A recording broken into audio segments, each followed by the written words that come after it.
Olá, meus amigos e minhas amigas. Estamos iniciando mais um programa de entrevistas, mais um Momento Jurídico, que é aquele programa que já se encontra consolidado em nosso meio social. Hoje nós estamos trazendo uma figura, uma pessoa da mais alta importância aqui nas Alagoas. Vamos começar com ele.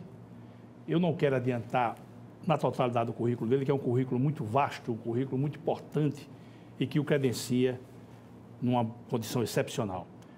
Eu estou falando de Temóteo Correia, meu caríssimo amigo, que gentilmente recepcionou o nosso convite e que está lançando um livro. Vamos tratar dessa obra, que já é o segundo volume. Nós vamos tratar especificamente, saber a origem, qual o conteúdo, como é que se desenvolveu, etc. Mas eu quero só adiantar para os senhores e para as senhoras o seguinte. O nosso caríssimo Temóteo Correia, quando fez o seu vestibular de engenharia, ele foi o primeiro colocado com a nota excepcional naquele vestibular, que em qualquer curso que ele tivesse feito, qualquer vestibular que ele tivesse feito naquela ocasião, ele tiraria o primeiro lugar. E eu soube disso, evidentemente, já há alguns anos atrás, eu tomei conhecimento disso. E um dia, conversando com um professor de física, eu não sei se ele está vivo ainda, há muitos anos isso, tratando desse assunto do nosso Temóteo Correia, ele se lembrou e disse, olha, eu não conheço do Ceará para lá, nem de Salvador para lá, mas aqui no Nordeste, entre Salvador e o Ceará, o nosso Temóteo Correia também tiraria em primeiro lugar. Eu vou querer saber como é que se dá esse fato, como é que se dá esse fenômeno, se existe alguma técnica, se existe alguma coisa fora do próprio indivíduo que o credencie para tanto. Meu caríssimo Theo, eu quero agradecer a sua presença aqui no Momento Jurídico, quero agradecer você ter recepcionado o nosso convite, quero dizer, como eu sempre digo aqui, que é uma honra, é uma alegria para casa, para mim pessoalmente, para a nossa equipe que nos acompanha, para a casa, para a TV, a TV Mar Canal 25, é muito agradável para todos nós. E eu queria, meu caríssimo Temóteo, deixá-lo à vontade para uma primeira consideração, qualquer que seja, que você entenda conveniente e criar uma certa empatia com os nossos telespectadores. Por favor. Então, telespectadores do programa Momento Jurídico, né? Meu caro doutor Jerônimo Roberto, para mim aqui é um privilégio estar aqui nessa conversa, né?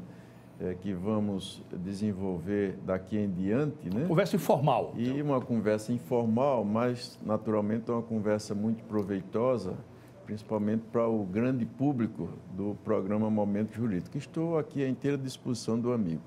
Olha, você, nós já nos conhecemos há longos anos, você sabe disso, mas só agora, de pouco tempo, nós viemos ter uma aproximação maior e eu lhe fiz alvo do meu respeito e de minha consideração mais inexcedível, eu gosto sempre de dizer isso. Mas eu queria saber, para os nossos telespectadores também, essa informação, eu queria tratar um pouco das suas origens, Theo. Você é de Maribondo, né? Eu sou de Maribondo, né? Eu sou de Maribondo e na minha infância, em Maribondo não tinha, como em muitas cidades há mais de meio século, né? A educação era precária. Então, eu lembro que lá surgiu um grupo escolar do Estado com professoras formadas com um pedagógico, que naquela época era uma coisa assim inédita, uma coisa fantástica. E eu, já no curso primário, lembro-me que a metodologia que elas aplicavam é de estimular o aluno, classificando os primeiro, segundo, terceiro, quarto, quinto lugares, né, em cada ano. E eu lembro-me que no segundo ano primário eu tirei em sétimo lugar, no terceiro ano primário em quarto e no quarto ano primário em primeiro lugar. E como você foi numa espécie de aquecimento. De aquecimento. E tinha uma facilidade com a matemática. Então, num povoado, Maribondo ainda não era cidade, então aquilo era uma espécie de celebridade, né? E não tinha o curso ginasial ainda, eu fui para Satuba, que era o Colégio Agrícola, né? Floriano Peixoto, Colégio Federal, e lá fiz o ginásio. Lá então. Também eu me notabilizei como sendo o melhor aluno de matemática. Meu caro Temóteo, A Escola Agrícola de Satuba diz que, em termos de disciplina, é pior do que o Exército. Ah, não, lá era... Você me confirma isso? Porque faz muito tempo, não sei como está isso hoje. Não, mas na sua época era uma disciplina... Na época tinha muita disciplina, a gente tinha o maior medo daqueles fiscais de disciplina, eram figuras que impunham respeito e a gente temia muito. Tinha esse negócio de tomar banho, um banho quente de manhã, tinha esse negócio? Ah, nada, não. Lá, mas era havia muita liberdade. Ele levava a vida, passei 4 anos lá, levava a vida em estudar, jogar futebol à noite. Tinha aqueles pátios, né, iluminados, a gente ia jogar com a bola Pelé furada, aquela, né? Então, 4 contra 4. Era uma vida muito saudável, que a gente se limitava a estudar e assistir programa de televisão, jogar futebol, uma coisa muito saudável. E naquela época eu também aparecia como o melhor aluno de matemática lá do Colégio Agrícola. Terminado o ginásio, como um bom aluno de matemática, naquela época se falava logo em engenharia. Quem é bom em matemática deve fazer engenharia. E muitos colegas terminaram o curso lá, o curso técnico agrícola, ficaram e foram para aquela atividade, e eu botei na cabeça que deveria fazer engenharia. Vim aqui para Maceió, fui a princípio para o Colégio Rui Palmeira, né, lá no Vegel Municipal, e para a Escola Técnica Federal, fazer o curso de eletrotécnica, que eu digo, bem, se não passar em engenharia, eu terei uma profissão simultaneamente. E lá tinha um professor, lembro-me, era Benedito Olegário, professor de matemática, e esse cara era o meu fã. Teve um ano que eu tirei 10 todos os meses, foram 6 notas, não tive uma com 9,9, 10 em matemática. Fechou. Fechei. E ele conversou com a professora Ceci, né, que era do Colégio Rui Palmeira, e era diretora do Colégio Estadual de Alagoas, que ficava ali perto da Praça Deodoro, para que me arranjasse uma vaga, porque era um colégio, assim, vamos dizer, de excelência na época. Era o Moreira e Silva e o Estadual de Alagoas. Então, me arranjaram essa vaga e eu me transferi para o Colégio Estadual, que realmente o ritmo foi outro, um ritmo muito bom, mais qualidade, concorrência, os professores mais qualificados. E eu continuei fazendo concomitantemente o curso de eletrotécnica. Eu terminava as aulas à tarde no Colégio Estadual e saía da Praça Deodoro até a Escola Técnica Federal de Alagoas para fazer à noite o curso de eletrotécnica. Isso me atrasou um pouco com relação ao vestibular, porque era um curso que não tinha nada a ver com o vestibular que eu iria me submeter. Então, chegou o vestibular de engenharia e aí eu tinha esperança, botava fé, né, vamos dizer assim, nas minhas condições, né, de concorrência, e eu achava que iria passar, mas não da forma que eu passei. Mesmo fazendo o curso de eletrotécnica, que, assim, atrasou um pouco a minha performance, né, no vestibular, mas a minha nota foi a maior, né? Foi o primeiro lugar de engenharia. Naquela época não tinha as faculdades particulares, era a Universidade Federal de Alagoas e a Escola de Ciências Médicas somente. Depois é que surgiu o SESMAC, então todas as atenções se voltavam para a Universidade Federal de Alagoas. Eu fui o primeiro colocado em engenharia e coloquei 9 pontos na frente do primeiro lugar do vestibular de medicina. Maravilha. Então foi uma coisa fantástica, né? Não é uma coisa usual. Agora me diga um detalhe que é importante para mim e para os nossos telespectadores, e eu explico por quê. Eu passei também pela fase de vestibular, né? E, meu caríssimo Theo, pense, olha, foi um esforço grande, viu? Foi um esforço grande, não foi brincadeira, não. Que eu sou da sua geração, né? Os nossos vestibulares foram realizados de forma assemelhada. Existe alguma técnica, existe alguma metodologia, existe algum dado específico para que o indivíduo possa ter sucesso no estudo? Então, eu tinha uma boa base que vinha do curso primário e daí se prolongou para o curso ginasial e depois para o segundo grau, que na época era o científico. Certo. Então, eu tinha uma facilidade para ciências exatas. Matemática, quando surgiu física, uma grande facilidade para física, química, né? E somado a essa facilidade, né? Eu gostava de estudar, eu não estudava por obrigação. Eu sei como. Então, eu estudava por prazer, né? Eu gostava, os desafios, né? Aquelas questões do ITA, né? Questões de outros vestibulares, né? Estudava por mais de um livro, matemática, por exemplo, tinha o Carlos Galante, o Ari Quintela e outros. Oswaldo Sangiorgi. Oswaldo Sangiorgi, então... para mim era um desafio, era como hoje os videogames, né, da vida, né? Então, era um prazer, era uma satisfação. Eu tinha facilidade e estudava muito porque gostava. E para mim esse foi o segredo. Quer dizer, é importante, né, que você, no enfrentamento, nessa esfera de estudos, sobretudo, haja espontaneidade. Você goste realmente daquilo que você está fazendo. Então, isso serve não só civil, claro, para o nosso Timóteo Correia, mas serve para qualquer outro aluno em qualquer área, que vai fazer magistratura, que vai fazer Ministério Público, Defensoria Pública, qualquer concurso na área jurídica, na medicina, tem que estudar por gostar. Meu caro Timóteo, eu quero agora abordar uma outra fase de sua vida. Como é que você entrou na política? Você foi deputado por 6 legislaturas? 6 legislaturas sequenciadas. Consecutivas. Como é que a política entrou na sua vida, então? Olha, a política entrou na minha vida, eu, como engenheiro recém-formado, né, eu, por gostar de física, de ciências exatas, consequentemente, meus pendores para a estrutura, concreto armado, né, foram nítidos.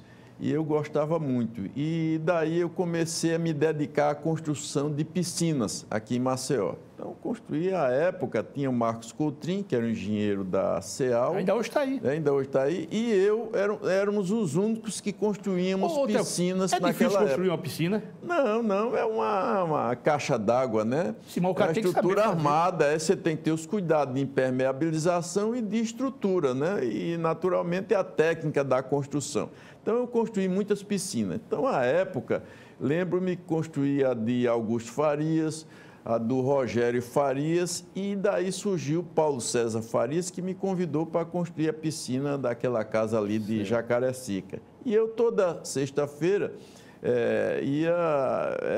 cobrava por administração, tinha taxa de administração, e eu ia prestar contas e receber o dinheiro para começar a etapa seguinte, né? E lá eu encontrava Geraldo Bulhões, que era muito amigo de Paulo César Farias. E Geraldo Bulhões era, assim, um fã do meu sogro, Tarcísio de Jesus. Ele disse, Timóteo, foi onde eu tive a maior votação em Maceió para deputado federal, foi quando eu fiz parceria com Tarcísio de Jesus. Você imagine, há mais de 30 anos, vamos dizer, há 40 anos, Geraldo Bulhões teve 5 mil votos aqui em Maceió, em parceria com Tarcísio de Jesus. E ele dizia, rapaz, você tem que entrar na política, tal, essa coisa. Benedito de Lira foi o sucessor, vamos dizer, o herdeiro político do Tarcísio de Jesus, e ele era ligado ao grupo de Guilherme e Divaldo, né? E naquela época surgiu a candidatura de Fernando Collor, que era do grupo de Geraldo Bulhões, na época, Geraldo Bulhões, Renan, Paulo César, esse pessoal. E eles, pensando talvez em dividir o espólio político, né, de neutralizar um pouco as ações de Benedito de Lira, que era ligada a Guilherme e a Divaldo, então me estimularam a sair candidato a deputado estadual.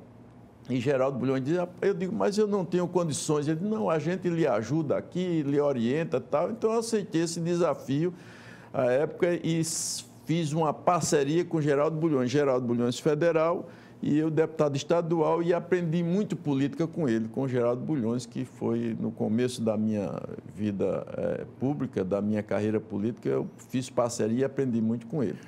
Então, deixa eu te fazer uma pergunta. Eu, há uns anos atrás, conversando com um deputado estadual, ele, no exercício da legislatura, ele me disse uma frase que eu nunca esqueci. Depois ele decaiu. Ele disse assim, olha, Jerônimo, uma vez eleito, o indivíduo só perde só perde uma eleição se quiser. Eu digo, é mesmo? Ele disse, você se elegeu, acabou, se você não perde mais. Procede isso? Não. No meu entendimento, e a prática mostra, a realidade mostra que é uma coisa completamente diferente, porque muitos perderam. Eu tive 6 legislaturas consecutivas e muitos ficaram para trás no meio do caminho, se elegeram uma vez, na segunda perdeu, outros se elegeram a primeira e a segunda, na terceira, né, perderam, né? Então, aliás, a primeira, toda eleição é difícil, né? A primeira, não vamos dizer que é fácil, é difícil você colocar o pé lá, ou seja, você se eleger é difícil, mas a segunda é mais difícil ainda, porque vem a cobrança. Quando você se elege pela primeira vez, existe muita expectativa em torno de você. Principalmente do seu eleitorado, daquelas pessoas que apostaram no novo, apostaram numa renovação. Então, essa expectativa não concretizada, então você naturalmente... E você devia fazer aquelas projeções, né? Claro, então você tem que se renovar, cada eleição é uma eleição diferente. Então, por exemplo, eu traçava o meu mapa, então tinha lugares que não tinham dado certo, eu deixava para lá e tinha que abrir um espaço novo para compensar, né? E às vezes, e geralmente, as pessoas que votaram em você, muitos dos que votaram em você numa eleição, não votam na seguinte. Dizem, eu já votei em fulano, agora eu vou votar em cicrano, ou criam uma falsa expectativa, que a política é assim, ela é um componente muito forte na atividade política, que é a ilusão. Então, as pessoas às vezes se iludem, imaginam, constroem um castelo de areia, imaginam que aquele candidato vai resolver seus problemas, e não acontece, eles se desiludem, migram para outros nomes. E você tem que repor, você tem que se recompor. Ou seja, há uma técnica, né? É verdade. Para você ter uma vida longa, pelo menos para mim, eu fui sempre me renovando, me recompondo, né? Porque se você achar que aqueles que votaram em você numa eleição, que todos vão votar novamente, e você não procurar montar um upgrade na sua estrutura política, você fica para trás. E muitos ficaram ao longo dessa minha caminhada, eu vi muitos ficarem. Meu caro Timóteo, muita traição no ambiente político? Muita, né? Porque a política... A traição é em todo lugar. Mas na política há muita traição? Muita. Porque a política, ela mexe com os interesses. Na política, é difícil você fazer amigos, porque a amizade é uma coisa que não faz parte do caldeirão da política. A política é quase 100% interesse. E os interesses contrariados, ou seja, a traição também surge de vamos supor assim dizer, de uma ingratidão, né? O que vem, a gratidão, ela é difícil porque ela sempre diz respeito a algo passado, né? E a política é bastante imediatista, as pessoas são imediatistas, as pessoas pensam no que elas poderão ter para frente. Entre a esperança de ter algo pela frente e agradecer o que recebeu atrás, fica de lado. Aí daí surgem as ingratidões, as traições, né? Sempre em razão de ambições futuras. Eu entrevistei uma pessoa de proeminência aqui no nosso meio, uma pessoa pública, e eu lancei a mesma pergunta. Só que, em vez de ser traição, eu chamei de decepções. Ele disse, decepções eu tenho todos os dias e todos os dias se renovam, ele me disse. Isso é muito ruim, né, Theo? O que foi, Theo, você um homem público de sucesso, você é um parlamentar de sucesso. A prova está que você enfrentou 6 eleições e teve sucesso nas 6. O que foi que o fez deixar a política, Theo? Olha, porque a política, ela vai se transformando, né? E sempre foi assim, em toda a história política do nosso país e até do mundo, ela sempre se transforma. E, às vezes, ela se transforma para melhor e, às vezes, para pior, né? Então, na minha primeira eleição, eu tive muitos votos de amizade. Eu ensinei nos principais colégios daqui de Maceió. Você chegou a ter um cursinho, né? Eu cheguei a ter um cursinho quando passei no vestibular dessa Então, virei, aquela época, Maceió era bastante provinciano, uma espécie de celebridade no mundo acadêmico. E virou empresário. E virei empresário. Então, fundamos o curso Passaporte, eu, Pedro Vieira e o Paulo Jorge Bandeira, né? Nós fundamos esse curso e a coisa seguiu, né? Foi muito positivo isso daí para a gente. Você ensinava o que lá no cursinho? Eu ensinava física. Pedro Vieira ensinava química, né? E o Paulo Jorge Bandeira ensinava matemática. Pedro Vieira foi do seu vestibular? Foi meu vestibular. Se não me engano, ele foi 7º colocado. Foi 7º colocado, Então, eu ensinava física. Então, nós começamos a empreender nessa época, né? E foi uma coisa muito positiva. A sua pergunta... Não, eu estou dizendo que você ensinava física. Ensinava física. Então, nós flexibilizamos aqui de quando em vez, contamos uma história paralela. Você falou esse negócio de matemática e me veio à memória o grande Olavo Bilac. Olavo Bilac tinha um verdadeiro horror a um professor dele. Um verdadeiro horror, que era um professor de matemática. Então, ele cunhou essa frase, claro, partindo dessa relação traumática com o professor dele de matemática. Ele dizia, cuidado, o mal que você faz a uma criança, ela não esquece e não perdoa mais. Eu não sei, eu li uma biografia muito densa do Olavo Bilac, eu não sei que diabos esse professor fez com ele. Agora ele ficou aborrecido com ele. Eu mesmo tenho um trauma, professor de matemática, não vou aqui dizer o nome. Uma vez ele me repreendeu, rapaz. Ele me pediu para fazer uma equação de 2º grau, eu fazia 2ª série de ginásio, e realmente eu estava começando e eu não soube fazer a equação. Ele me repreendeu na frente da turma e eu não esqueci mais nunca, rapaz, desse rapaz. Porque... Mas nunca eu esqueci. A matemática é uma sequência, é uma construção. Se você não fez um curso primário bem feito, você, em matemáticas, em outra matéria, você pode até se sair, mas em matemática você vai ter dificuldade de fazer um 1º grau. Se você faz um 1º grau, porque a sequência é como uma casa, se você não faz o alicerce bem feito, você vai ter dificuldade da alvenaria das paredes. Se a parede não for aprumada, você vai ter dificuldade no acabamento. Então, você tem a aritmética, tem a álgebra e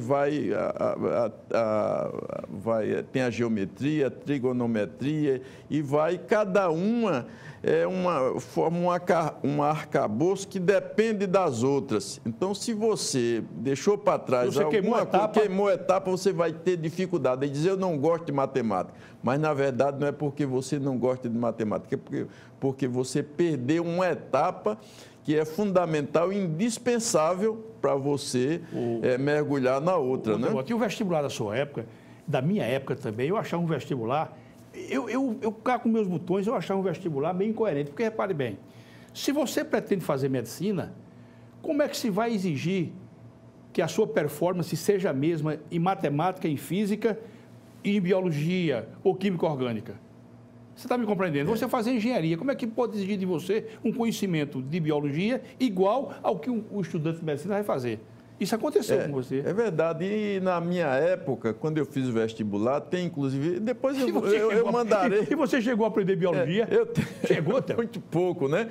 E até eu faço uma crítica. A gente foi ouvido sobre a unificação. Então, como tinha passado em 1º lugar, a Gazeta... Lembro-me que o João de Deus, que fazia repórter do jornal Gazeta, então... 8 horas da manhã, estava o carro da Gazeta parado na frente da minha casa, né? Eu morava na Ilha Alagoense, né? E uma das perguntas que eles fizeram era a respeito da unificação. E eu mandarei guardo um recorte desse jornal, vou mandar para você. Isso é Eu me posicionando contrariamente a essa unificação, porque esse é o meu ponto de vista, e era o meu ponto de vista naquela época, muito tempo atrás. Hoje ocorre assim. Você tem que ter uma base, mas tem que haver o peso, né? A ponderação com relação ao curso que você vai fazer, né? Não faz sentido você ser apertado em matemática e física se você vai fazer medicina, né? Exatamente. Ou biologia se você vai fazer engenharia, isso não faz sentido. Exatamente. E naquela época, na época que eu fiz, havia uma unificação. Meu caro Temóteo, vamos fazer uma pausa breve E eu quero retornar já falando a respeito da obra que você vai lançar no dia... No dia 21, e amanhã, 8. No dia 21, eu quero tratar a respeito dessa obra, tá certo? Tranquilo. Meus caros telespectadores, nós retornamos rapidamente, vamos fazer uma pausa e voltamos dando continuidade a essa conversa agradável aqui com o nosso caríssimo Timóteo Correia. Muito obrigado.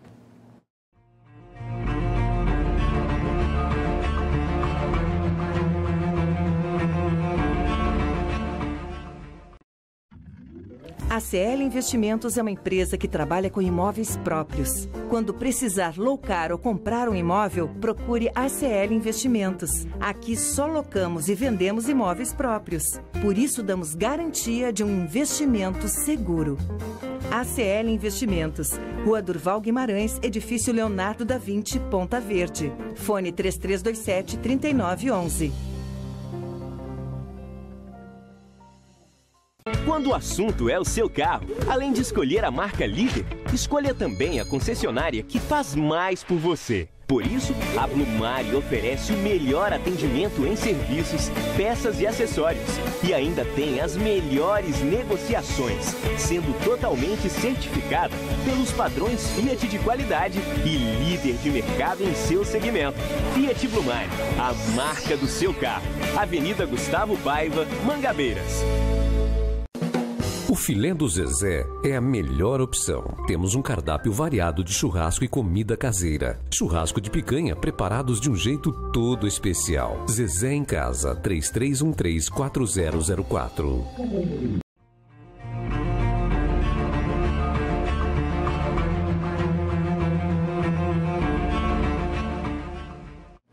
Olá, meus amigos e minhas amigas. Estamos retornando aqui conversando com o nosso Timóteo Correia. Um homem que por todas as suas qualidades pessoais, todas as qualidades que se concentram ao derredor da sua pessoa, é merecedor do nosso respeito e consideração. Quero registrar aqui, e já pedir desculpas, porque não o fiz no primeiro momento, a presença aqui nos estúdios da nossa caríssima Rita Correia, médica, esposa do nosso Theo. Também foi, ela foi vereadora. Presidente da Câmara, 4 mandatos consecutivos. 4 mandatos, e foi prefeita também. E prefeita interina. Então, ela está nos prestigiando aqui no estúdio. Muito obrigado, Rita. Você também, que eu fiz alvo do meu respeito e consideração. Obrigada. Muito obrigado por você estar aqui no nosso estúdio. Theo, e o livro? Eu tenho aqui com um anteprojeto do livro, chama-se O Pitoresco da Política no País das Alagoas. Isso aqui é um anteprojeto. Eu estou com ele, não sei se o livro já está saindo aí e tal. Vamos conversar a respeito do livro. Como é que ocorreu, qual a origem desse livro? A origem, logo no meu primeiro mandato, né, que foi de 1990 a 94, nós tínhamos uma casa no conjunto Jardim Petrópolis, loteamento Jardim Petrópolis, ali depois do Parque das Flores. E lá tínhamos um campo society, de futebol society, e à época, até pela idade, eu, Marcelina Alexandre, Val Gaia, Washington Luiz, então o Chicão, deputado Francisco Carvalho, Chicão. Chicão jogava? Jogava. João Beltrão. Então, toda essa turma... João Beltrão jogava jogava. Então, nós íamos lá 2 vezes na semana e íamos jogar o futebol, bater uma bolinha. Quando terminava o jogo, então vinha a resenha. Um churrasco, as frutas, uma melancia, abacaxi para se reidratar, uma cervejinha. E aí começava a contar os causos. Cada um, Gervásio Raimundo não jogava, mas ia... Era um e contava convívio, também a história dele? Contava. Gervásio é uma fonte rica, né, dessas histórias pitorescas. Então, eu começava a ouvir, Marcelina Alexandre começava a ouvir e ia colocando na memória. De repente, eu já tinha 20 a 30 histórias. Eu digo, vou escrever um livro. Nessa linha, foi o Cleto Falcão. Só que ele escreveu numa época em que ele era militante, né, do MDB e via um processo de democratização do país, e o Cleto, o livro que ele chegou a escreveu, verdade, havia um certo sectarismo, né? Ou seja, a turma do MDB saía sempre como artista e a turma da Arena, né, como vilã. Então, as histórias eram sempre nessa linha, havia assim uma divisão e um sectarismo. Como eu já vim de outro momento, né, e também, então, o pitoresco surgiu, né, a gente valorizando todas as histórias, sendo fiel àquelas histórias e os personagens e as histórias, sem levar em conta nenhum caráter ideológico ou político, né? De modo que eu acho que aí foi um diferencial da obra do Cleto para nós. Eu comecei e quando eu anunciei que ia escrever esse livro, o Zé Elias colocou logo na coluna dele, na Gazeta, nosso Zé Elias, e aí começava a chover história. Onde eu chegava em restaurante, tem uma para contar, para colocar no seu livro. O livro não existia ainda. E então eu comecei a anotar, e de repente eu estava com mais de 200 histórias curtas. E aí eu digo, bem, aí começamos a trabalhar no livro, eu e Rita. Eu chegava até 2 horas da manhã, já cansado, eu deixava... Doutora Rita Corrêa é a sua revisora? Minha revisora, e na parte gramatical, ela é muito boa em português, e a parte literária e gramatical sempre fica com ela, história, né? E eu cuido da história e do pitoresco, da parte humorística.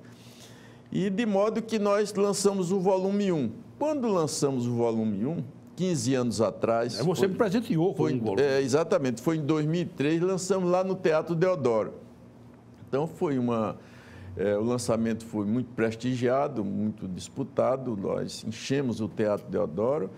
E de lá, daquela época para cá, eu sempre, por onde passava, dizia, quando vai lançar o volume 2? Quando é que vai lançar o volume 2? E então a gente, agora, quando eu terminei, encerrei as atividades políticas, fiquei com mais tempo, porque durante a política você não pode perder o foco. A atividade política é uma atividade exaustante, né? E exige, que você exige foco, concentração. Se você parte para a literatura, então você está sujeito a não fazer nem uma coisa nem outra, né?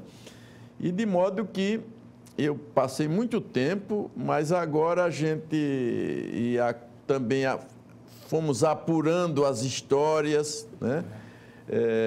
E eu acho que esse agora está com melhor qualidade, mais experiência. Ontem à noite mesmo eu estava vendo o número 1 e comparando com o 2, eu digo, Rita... Já está pronto o livro? Já está pronto, já. Então eu digo, Rita, esse está muito melhor do que o 1.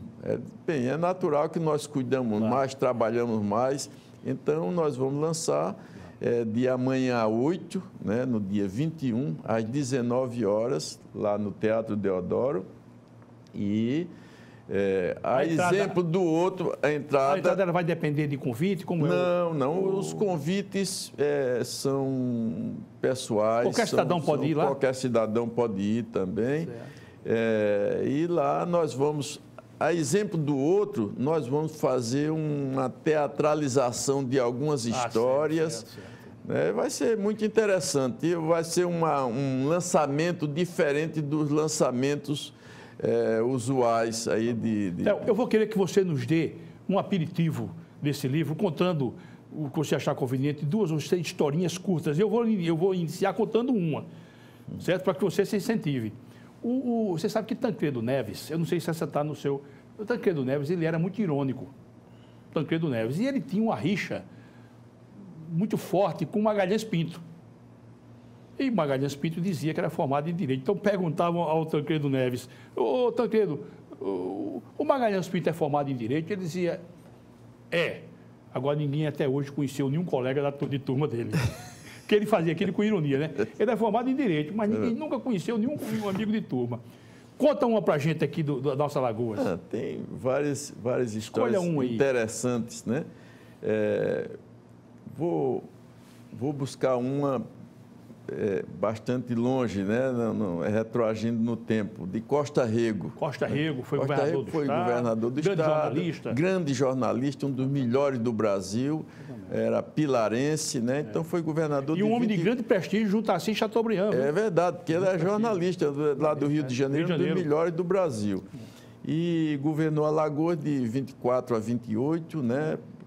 Teve um probleminha com o Fernando Lima e tal. É verdade, teve problema com o Fernando Lima e ele, uma das marcas do governo de Costa Rego era a perseguição ao jogo do bicho, ao carteado, né? Ao banditismo, né? E então ele perseguia muito o cangaço, né? As volantes do governador Costa Rego perseguia muito o cangaço, então, principalmente Lampião. Então, um dia, Lampião, já sentindo o peso, né, da perseguição do governo de Costa Rego, mandou um recado. Diga ao seu governador que eu estou acostumado a atravessar Rio Cheio. Imagina um rego. Isso para desmerecer o governador Costa Rego, né? Tem outra bastante interessante. Tem uma lá de Maribondo, né? Da sua terra natal. Da minha terra mesmo, natal. Tinha um jornalista conhecido, jornalista José Jurandir. Faleceu, né? Faleceu, o último livro que ele escreveu foi Os Crimes que Abalaram Alagoas, né? Um livro, uma obra belíssima, né? Era poeta, né? Jornalista, escritor e muito erudito. Então, um dia lá na Câmara de Vereadores lá de Maribondo, foi vereador lá de Maribondo, e ele era muito erudito, fazia oposição ao prefeito. Então, um dia ser votado o reajuste dos funcionários públicos, já bastante defasado, e ele, em oposição ao prefeito, o prefeito mandou a sua claque, para aplaudir os a favor, não é isso? E Zé Jurandir ocupa a tribuna e se dirige: senhor presidente, senhores vereadores, nobilíssima e egrégia plateia, né? Então, aí a turma do prefeito começou a vaiá-lo, né? E então ele se voltou para a claque do prefeito e diz: desprezível claque do vil alcaide, né? Vos digo, este ignominioso, então começou com aquele... Ditou o né? verbo. Ditou esse ignominioso, este caudatário de sua própria estupidez, este irá contemplar os nossos sofridos Barnabés nas calendas gregas, né? Então ele foi longe demais. Foi longe demais. Então tinha um vereador, um suplente vereador, chamado Val 2000, e isso a plateia, diante de tantas palavras, Val 2000, diante de tantas palavras difíceis, né? A plateia silenciou. E então levanta-se... A plateia nem reagiu, Nem reagiu, né? Nem reagiu. Então levanta-se o vereador Val 2000, né? E aí aquilo chamou a atenção, né?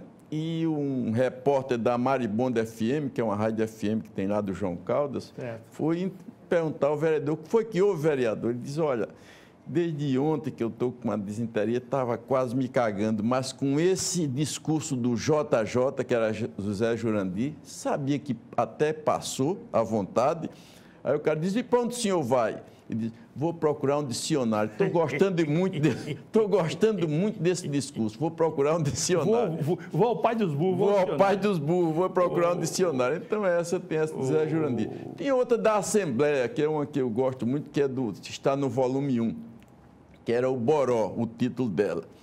Então, no meu primeiro mandato, né, era do governo de Geraldo Bulhões, na época o governador era Geraldo Bulhões, o Washington Luiz ainda era deputado conosco, Demuri Leão, Jota, aquela turma da antiga. E um certo dia, uma segunda-feira, o deputado Demuri Leão ocupa a tribuna, ele que era fumicultor lá da cidade de Arapiraca. Hoje essa cultura fumageira praticamente não existe mais, mas Arapiraca surgiu da cultura do fumo. E o Banco do Brasil havia fechado a carteira de crédito para os fumicultores. E então eles se juntaram e fizeram um protesto lá em Arapiraca. Na segunda-feira, Demorier Leão, como plantador representante de fumo, ali, representante da região, então ele fez um discurso protestando. O fumo tem um fumo de segunda categoria, que é chamado de boró, né? E o Demorier Leão, eles fizeram um protesto, né? E o Demorier Leão ocupou a tribuna da Assembleia Legislativa e aí deitou o verbo. Senhor presidente, senhoras e senhores deputados, quero dizer que esse final de semana, lá em plena praça pública, em protesto contra o Banco do Brasil, todos nós, fumicultores, queimamos o boró em plena praça pública. Olha, mas era um sussurro para lá, outro para cá, riso. A gente chama de curruchiado. Né? Curruchiado. O Washington Luiz aparteou o Demorier e disse: eu quero testemunhar que eu vinha de Piranhas, passei lá na praça e vi o deputado Demorier Leão e os outros fumicultores queimando o boró. Então, Vossa Excelências, eu quero aqui prestar o meu testemunho. Então, os risos aumentavam, né? Imagino. E então o Demorier Leão... Não esclareceu, não, o que era? Não, aí Demorier Leão disse: olha, minhas senhoras e senhores, eu quero dizer... Aí Marcelino Alexandre estava presente, deputado Marcelino, que era do Grupo Coringa, então pediu para Demorier acalmar. Termina isso daí. Então, Demorier Leão olhou para Marcelino e disse: olha, está ali o deputado Marcelino Alexandre, que é um homem rico, mas não teve coragem de queimar o seu boró. Então, os sorrisos aumentavam, né? A emenda saiu pior do que o soneto. Aumentou. Então, Demorier Leão disse: olha, Vossas Excelências riem, né? Ele resolveu encerrar o discurso. Vossas Excelências riem porque Vossas Excelências não sabem que o boró tem valor comercial. O boró tem valor comercial, sim. Então, entendam, Vossas Excelências, que não é fácil queimar o boró. Então, aí o presidente suspendeu a sessão. Quem era o presidente? Né? Lembra? Não me lembro se era Oscar Fontes. Parece que era Oscar Fontes. Ou era Oscar Fontes ou Benedito de Lira, na época. Então, são esses fatos, né, que são... Claro. Realistas, verdadeiros e que tem um fundo pitoresco, um fundo de humor. Verdade. O nosso livro, são 130 histórias, agora o volume 2. Então, antes de passar, que eu quero fazer outras perguntas a você, eu quero também contar, você conta a sua história lá, eu conto a minha, para não ficar 4-0, 5-0. Aqui havia um grande político chamado Otávio Mangabeiras, um grande político baiano. Otávio Mangabeira. E Otávio teve a infelicidade, ele passou para a história, e evidentemente sob a ótica de algumas pessoas, não é sob a minha, é claro, como um grande bajulador. O general Dwight Eisenhower, né, ele foi o comandante supremo das Forças Armadas na Segunda Guerra Mundial. Quando ele esteve aqui no Brasil fazendo uma visita, ele não era ainda presidente dos Estados Unidos da América, ele foi por 2 vezes, e ele foi ao Congresso e o senador Otávio Mangabeiras teve a infelicidade, rapaz, de beijar a mão dele. Pronto, acabou-se. E quem sabe que ele fez aquilo num ato de reconhecimento, etc, etc, etc. Ele foi beijar a mão e ficou com aquela fama de grande bajulador. Mas dizem que ele vinha no avião com o presidente Getúlio Vargas, vinham viajando, não sei se era para o Rio Grande do Sul, e o presidente Getúlio Vargas disse: ô Otávio, rapaz, eu tenho vontade de entrar na Academia Brasileira, porque o Otávio Mangabeiras era da Academia Brasileira de Letras. Então, o presidente Getúlio Vargas disse: ô Otávio, eu tenho vontade, rapaz, de entrar na Academia Brasileira de Letras. Eu tenho uma vontade danada de entrar na academia. Como é que está lá? Alguma perspectiva? Aí o Otávio Mangabeiras: não, todos são novos, aquilo se dá quando morre, ou então quando alguém abdica, que não é o caso, e papapá. Mas se o senhor quiser, eu morro. Rapaz, para abrir uma vaga. Se o senhor quiser, eu morro. Isso é uma história folclórica, claro. Folclórico. Então, me diga uma coisa, eu quero já te fazer essa pergunta para que você esclareça, porque você viveu, você esteve lá. Um homem de poucas letras, um homem rude, quero colocar rudeza como justamente essa limitação intelectual. Ele pode ser um bom parlamentar, Theo? Você entendeu a pergunta que eu lancei, né? Entendi. Olha, um bom parlamentar, não. Ele pode ser um bom político, né? Porque ele pode ser uma pessoa bastante dedicada às suas bases. Ele pode lutar, né, no parlamento e junto ao executivo, né, para contemplar suas bases nos seus problemas mais prementes. Mas um grande parlamentar ele não pode, no meu entendimento. Sim, né? Porque ele vai ter que perceber de forma bastante objetiva as necessidades do Estado e especificamente das comunidades onde ele... Porque o desempenho parlamentar é uma coisa assim, o desempenho político, né, é uma coisa diferente, porque diz respeito às bases que elegeram aquele parlamentar. Então, você pode ser... A identificação, você quer dizer? A identificação, por exemplo, ele se elegeu... Você já ouviu falar muito em deputado Copa do Mundo, político Copa do Mundo, que só aparece de 4 em 4 anos e tal. As bases, elas reclamavam muito, né?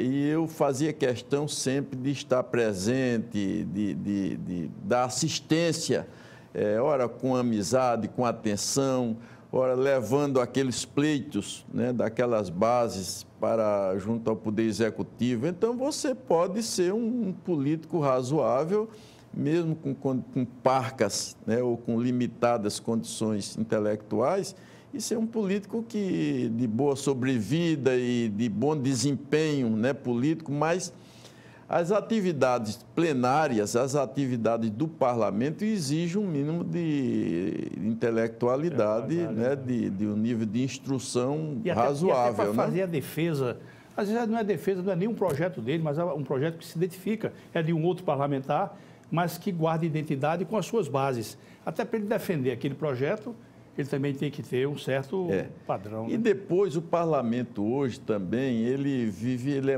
limita muito as ações do parlamentar. Ou seja, esse modelo que nós temos, modelo político, é um modelo vencido, um modelo superado, né? E que ele cria dificuldades até para quem tem um grau de instrução razoável, ele cria dificuldade, ou seja, você é um pouco amordaçado. Ou seja, esse sistema tem que mudar.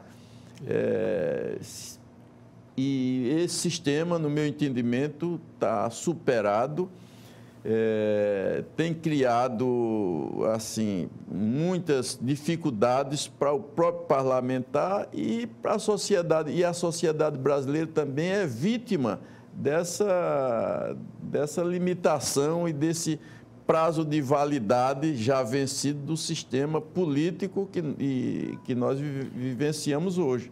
Né? Então, aí, as redes sociais, a sociedade pressionando para que isso mude. Nós somos testemunha disso, para que isso mude e nós possamos viver um novo momento, porque hoje a classe política não dá resposta. E isso não é em razão do político, da pessoa do político, é o sistema. Ele não dá resposta às demandas da sociedade, ele é vulnerável a desvios, né? Desvios morais, éticos. Então, esse sistema tem que mudar. Né? E para que possa também, e ao mudar, ele possa contemplar aquelas pessoas que chegam no parlamento com um grau de intelectualidade melhor, com a condição de instrução melhor, e aí eu acredito que passa por aí. E a obra, voltando só para o segmento da obra, quanto tempo a pesquisa, você fazer o acervo de elementos de informação das histórias, quanto tempo você levou para fechar o livro? Tem histórias que são guardadas. Por exemplo, como é que surge a história? Você, numa conversa, às vezes as pessoas lhe procuram. Tem uma história interessante, sabe que eu trabalho nessa linha, né? Quem escreve nessa linha sou eu, então pessoas às vezes lhe procuram, né, e dizem, olha, eu tenho uma história interessante, você anota no papel a essência, né, daquela história e guardo. Eu chego em casa, tem um caderno lá, um livro, aí eu guardo aquela história, a essência, e depois, e aquilo às vezes passo meses, e um belo dia, um final de semana, você está inspirado, eu digo, Rita, vamos fazer aqui umas 2 histórias ou 3, então eu vou buscar e lá a gente começa a formar um arcabouço, né, um esqueleto daquela história, como tem aquele ditado que diz, o contador de história, ele não inventa, mas aumenta, né? Então, a gente tem que coloca a história, a essência, você não cria, você não vai inventar. Todas aquelas histórias me foram contadas como histórias reais. Então, você apenas coloca alguns adornos, né? Coloca um desfecho, porque a história tem que ter um desfecho pitoresco, um desfecho humorístico, tem que ter começo, meio e fim. Então, isso é preciso você, às vezes, estar inspirado, às vezes, estar com vontade para poder você compor a história. Mas eu guardo lá, tudo que me contam, algumas as pessoas contam com alegria, riem demais, mas eu percebo que aquela pessoa está rindo, mas se eu for levar para o público, aquela história não tem muito, né? E o pitoresco da política, ele não se restringe a um determinado espaço geográfico. Em todo o Brasil, onde você andar, você vai ter histórias interessantes para contar. Tem, porque é uma coisa interessante no mundo político, é que a política é uma arte que muitas pessoas que não têm, às vezes, nenhuma condição intelectual, elas desenvolvem aquela arte política, às vezes num clientelismo, numa assistência, e se transformam em líderes, e que, às vezes, alcançam o mandato de vereador, de prefeito, de deputado, o exercício da arte, e eles se dedicam e pela argúcia, perspicácia, né? Mas não tem muito pouca condição intelectual. Então, às vezes, essas pessoas querem, e quanto mais elas crescem, né, mais os trocadilhos passam a ter um significado pitoresco maior, né? Então, eu tinha um amigo que era político da cidade de Maribondo, ele dizia, e aí, vamos tomar uma cerveja? Não, estou muito rindo da garganta, né? Barbearia, ele falava balbearia. Um dia ele foi para um casamento, né, bem chique de um político do qual ele era ligado. E aí, no outro dia, eu disse, e aí, como foi o casamento? Tinha muita autoridade, ele disse, era meu compadre, ele disse, compadre, olha, lá estava só a massa. Ele queria dizer a nata, né?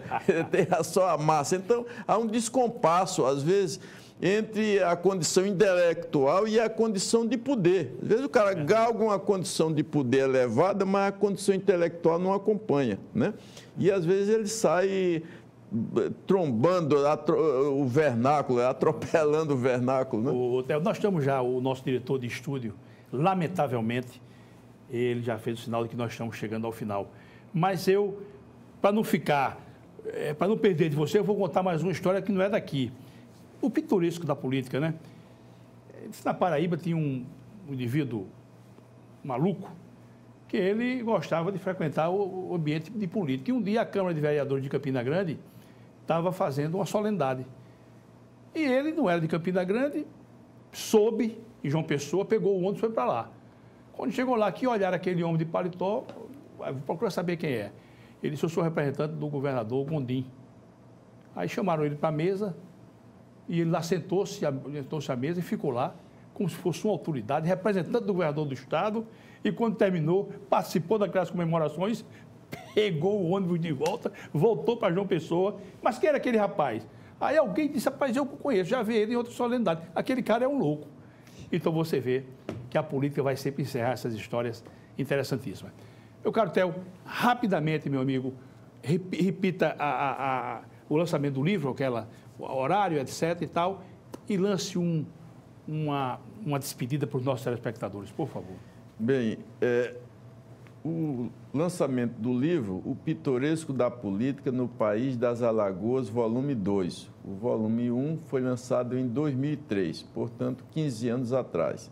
Foi lançado, coincidentemente, no Teatro Deodoro. E a gente, para manter a tradição, a gente vai lançar o volume 2 de amanhã a 8, ou seja, no dia 21 de agosto, às 19 horas, no Teatro Deodoro. É importante chegar no horário, porque não é um lançamento como os lançamentos usuais, que o autor fica ali aguardando os convidados praticamente a noite toda, chega, você compra o livro, se autografa. Não, lá nós vamos ter um espetáculo. Então é importante chegar na hora, porque nós contratamos um grupo teatral, Joana Gajuru, que vai teatralizar algumas histórias. Então vai ser muito interessante. Vai ser uma noite agradável. Vai ser uma noite agradável. Todo mundo, né, que gosta dessa literatura pitoresca está convidado a comparecer ao Teatro Deodoro. Será um imenso prazer para nós, eu e Rita, recebermos todas as pessoas que foram lá nos prestigiar. E quero agradecer essa oportunidade aqui, doutor Jerônimo, meu amigo, de podermos estar aqui nos dirigindo ao público do Momento Jurídico para convidarmos a comparecer nesse dia, que vai ser um dia muito especial para todos nós. Sem dúvida. E para a minha família e para os meus amigos. Sem dúvida. Maravilha. Meu caro Timóteo, obrigado. Agradeço penhoradamente a sua presença. Muito obrigado, minha caríssima doutora Rita Correia, uma pessoa por quem eu tenho toda a consideração e admiração. Meus caríssimos telespectadores, sempre agradecendo essa honrosa audiência dos senhores e das senhoras. E vamos nos encontrar lá no lançamento do livro. Eu vou estar lá, eu só não vou estar lá se acontecer uma dessas situações. Se eu estiver preso, morto ou gravemente ferido. Fora isso, eu vou estar lá para dar um abraço. Será um Até o imenso próximo prazer. encontro, se Deus quiser. Imenso prazer. Valeu.